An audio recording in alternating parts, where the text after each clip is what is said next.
Bonjour tout le monde, me revoici, votre conseillère Nadège Stamili avec une autre vidéo. Comme promis, le vidéo il sera en français. Donc mon dernier vidéo, je vais mettre le lien en dessous de la page. C'était une vidéo en anglais qui disait Why go to the hairdresser? Donc j'expliquais un peu à quoi ça sert d'aller vraiment voir une coiffeuse professionnelle et tout.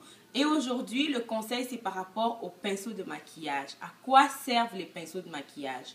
Donc, j'ai une table ici avec plusieurs pinceaux. Donc, il y a des pinceaux ici qui sont pour le visage, pour appliquer des poudres, des fonds de teint et tout. Et le reste, c'est pour les yeux, donc pour faire des trucs précis ou des trucs un peu moins précis. Et je vais essayer de passer à travers la majorité des pinceaux ici pour vous montrer à quoi ça sert. Donc, sans plus tarder, je vais commencer avec mon premier groupe de pinceaux qui sont des pinceaux pour le visage. Je vais aller avec ce pinceau-là ici. C'est un pinceau duo. Donc, il sert minimalement à faire deux choses sur le visage. La partie blanche ici, elle concentre beaucoup plus sur des produits crème et la partie noire sur des produits en poudre. Donc, majoritairement, je me sers de ce pinceau pour appliquer le fond de teint liquide. Donc, il applique bien et tout. Donc, si vous avez des fonds de teint liquides et vous voyez dans un magasin avec un pinceau comme ceci, n'ayez pas peur de vous le procurer et d'essayer d'appliquer le fond de teint liquide en forme circulaire sur votre visage pour essayer de bien le mélanger. Donc, un autre pinceau qui peut servir à la même chose ou d'autres pinceaux, ces deux autres pinceaux qu'il y a ici servent à peu près à la même chose que ce pinceau-là, mais ces deux-là sont plus petits, donc ça fait des dépôts plus précis. On peut appliquer des caches-cernes avec ça ou faire le visage contour et point de lumière. Donc, voilà à quoi servent ces pinceaux duo-là. Quand vous les voyez, n'ayez pas peur, ne vous dites pas « Oh mon Dieu, à quoi ça sert ?» C'est à ça que ça sert. Voilà. Donc, sans vraiment nous perdre, on va continuer avec des pinceaux qui servent à appliquer des crèmes sur le visage. Ces trois autres pinceaux qui sont là, ça sert à appliquer le fond de teint liquide aussi comme les autres, mais ça, on travaille avec différemment.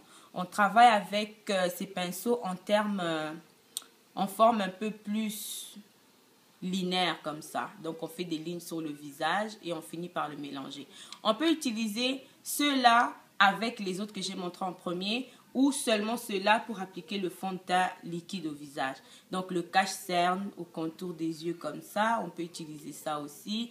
Faire la zone T et tout ça, au nez et tout. Donc, produit crème encore une fois, liquide, crémeuse, pinceau en fibre. Donc, poil un peu dur, plus précis pour vraiment appliquer le produit et pouvoir l'étaler par la suite. Et ici, nous avons des pinceaux pour le visage, donc pour la poudre libre, fond de teint mat, donc compact et tout.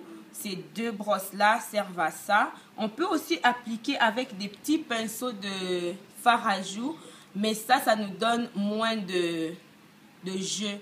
C'est un peu plus mince et plus petit. Celui-là, c'est une petite version du pinceau pour le visage comme celui-ci, mais c'est vraiment pour faire des retouches. Donc, habituellement, pour appliquer la poudre, c'est mieux un gros pinceau large, mais plus gros que ça aussi, ça peut aller, mais c'est juste que j'ai cassé les miens. Ils ne sont pas très jolis, là, donc j'ai décidé de les mettre de côté.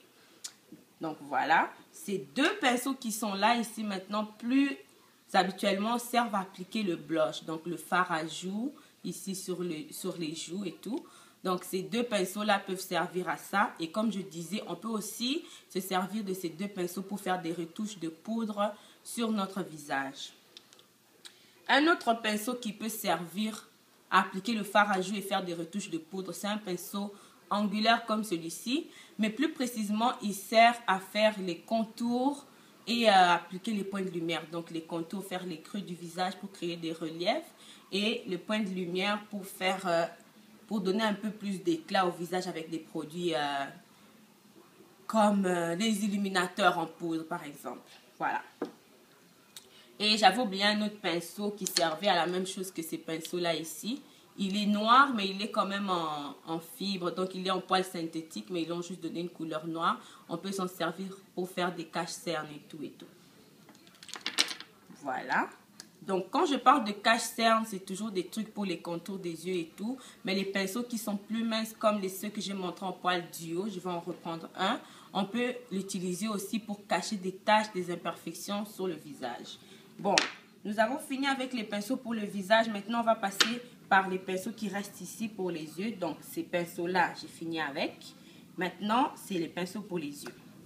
On commence avec... Oh non, j'ai oublié un. Celui-là, c'est un autre pinceau à poils naturels. Il est vraiment précis et angulaire. Les poils sont vraiment plus durs que les autres. Ça sert aussi à faire les contours et les points de lumière. Mais ceux-là, c'est vraiment, comme vous pouvez voir, très précis. Donc, si vous faites une ligne avec, elle est vraiment apparente. Donc, il faudrait utiliser des pinceaux comme les plus gros que je vous ai montrés pour ensuite mélanger les couleurs. Bref, ici, nous avons 3, 4, 3. En tout cas, tous ces pinceaux-là servent à la même chose. J'en ai d'autres, je vais les soulever. Celui-là, celui-là. C'est, je sais pas combien il y en a là-dedans. J'en ai plusieurs parce que j'ai plusieurs sets de pinceaux. Je les ai pris un peu n'importe comment pour juste pouvoir vous montrer les formes et les tailles. Ne regardez pas toujours la grosseur et la taille d'un pinceau parce que tout le monde n'a pas la même forme des yeux. Tout le monde n'a pas la même grosseur des yeux. Si votre pinceau il est comme ça, il peut servir à la même chose que ce pinceau-là vous sert. C'est juste que celui-là va vous donner des plus petits coups. Celui-là, vous aurez peut-être besoin de mettre 3 coups pour avoir 5 coups de ce pinceau-là, mais ils servent à la même chose. Donc, c'est pour appliquer l'ombre à paupières sur la paupière mobile. La paupière mobile étant la partie qui bouge à l'œil. Ou sinon sur l'arcade sourcilière qui est la partie ici en dessous du sourcil. Ces pinceaux-là servent à ça. On peut aussi, si on n'a pas toutes sortes de pinceaux, on n'a que ce pinceau-là pour les yeux. On peut aussi l'utiliser pour appliquer la couleur transitoire entre l'arcade sourcilière et la paupière mobile, mais il faut vraiment beaucoup jouer avec pour mélanger. Mais sinon, il y a un autre pinceau qui sert à appliquer la couleur sur le creux. C'est ce pinceau-là qui est le pinceau mélangeur. J'en ai d'autres encore. Je pense que celui-là fait la même chose. Les deux angulaires ici font les mêmes choses aussi. Donc ici, on a 4 pinceaux qui servent à la même chose. On peut utiliser ce pinceau-là aussi. Il est plus précis et plus dur, plus arrondi pour mettre la couleur dans le creux de l'œil ici. Celui-là pour mélanger, celui-là aussi. Ces deux-là qui ont à peu près la même forme, donc ils sont angulaires avec le poil mou pour appliquer la couleur sur le coin des yeux et le creux intérieur ici là. Donc on commence avec le coin comme la couleur foncée que j'ai appliquée sur mon œil ici. Donc je l'aurai appliqué avec ce genre de pinceau. Nous avons aussi le pinceau crayon. Est-ce que j'en ai un autre ici? Oui. Celui-là, il sert à peu près à la même chose qu'un crayon, mais ça, on va remettre le crayon. Donc, il ne ferait pas une ligne aussi précise que le crayon. Mais en anglais, on l'appelle pencil brush. Donc, c'est le pinceau crayon. Il sert à mettre un peu de... Quand on fait un smokey eye, par exemple, l'œil charbonneux, on peut appliquer du noir en dessous de l'œil, faire un liner qui n'est pas très précis, mais que ça soit voulu. Sinon, faire le coin externe de l'œil aussi, comme je l'ai fait ici. J'aurais pu utiliser des pinceaux comme ces deux-là. Nous avons aussi des pinceaux. Je peux enlever ceux-là.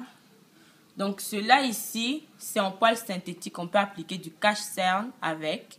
Ou bien sinon faire des points plus précis aux yeux parce que les poils sont un peu plus durs. Sinon, appliquer la base du maquillage. Donc, maquillage en crème, ombre à paupières en crème ou base maquillage pour ombre à paupières. On peut utiliser des pinceaux comme ceci. C'est semblable aux pinceaux pour appliquer l'ombre à paupières en poudre comme je vous ai montré le groupe de 7 pinceaux ou 8 pinceaux. Mais ceux-là pour les crèmes parce que les poils sont synthétiques, sont plus durs. Ceux-là aussi, celui-là que je viens de passer, ces deux-là, celui-là sert à la même chose aussi. Donc, on peut faire la base en crème ou bien l'ombre, comment on appelle ça, cache-cerne en dessous de l'arcade sourcilière ici. Là. On peut faire avec celui-là aussi. Il y en a tellement, désolé. J'ai encore d'autres pinceaux ici. C'est des pinceaux pour des liners, mais ils sont faits en angle ou droit. Donc, ceux-là ici, là, tous ces pinceaux que j'ai là servent à la même chose, mais n'ont pas toujours la même forme. On peut appliquer produit crème ou produit en poudre avec ces pinceaux-là. On peut faire aussi nos sourcils avec de l'ombre à paupières foncée. Donc, dessiner vraiment les sourcils, définir les sourcils avec ces pinceaux-là. On peut faire aussi le liner en crème avec ceux-là. Et On peut faire aussi des contouring, mais quand on veut vraiment que ça soit très très précis, genre faire notre nez, le ramincir vraiment le plus possible, on peut utiliser ces pinceaux-là. Nous avons aussi des pinceaux à lèvres. Donc, le restant des pinceaux qui restent. Ah, en passant, celui-là aussi, c'est un pinceau pour le liner. Donc, on peut mettre le liner en crème. Quand on utilise pour des clientes, quand on utilise notre propre maquillage, on prend notre liner, on le met sur nos yeux. Mais des fois, quand on utilise pour des clientes, on doit être un peu plus hygiénique. Donc, on protège nos produits, on protège nos clientes. On utilise des pinceaux comme ça. Après, on les lave et puis ils sont propres. On peut réutiliser sur d'autres personnes. Donc, on les trempe dans nos produits et puis on réutilise sur les personnes. Et les pinceaux qu'il y a là, c'est des pinceaux pour les lèvres. Donc, oui, quand le rouge à lèvres il est à vous, vous pouvez l'appliquer directement sur vos lèvres. Mais quand on applique pour des clientes, c'est plus hygiénique d'utiliser un pinceau à lèvres. C'est sûr qu'on le nettoie toujours, on peut l'utiliser sur nous-mêmes aussi. Ça donne un fini plus précis et plus travaillé. Bon, c'est sûr que les personnes qui sont habituées à mettre leur rouge à lèvres directement sur la bouche sont habituées, ils travaillent mieux comme ça. Mais essayez aussi les pinceaux parce que ça donne une autre touche, un autre niveau. Donc, le pinceau à lèvres, donc on en a 3 ici. Lui, il fait des lignes plus précises. Lui, il étale un peu plus le produit. Et les autres sont moyens. Donc, il faut travailler un peu plus avec ces pinceaux-là. Mais ça aide beaucoup. Le dernier pinceau, et non le moindre, comme vous voyez, c'est une éponge.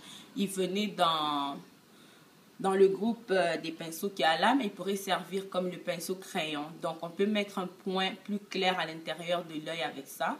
Et ben, je crois que c'est tout ce que je fais avec ce truc-là. Donc, si vous avez des idées par rapport à ce que j'ai dit, les trucs que j'ai oubliés, vous pouvez mettre vos commentaires en dessous de la page.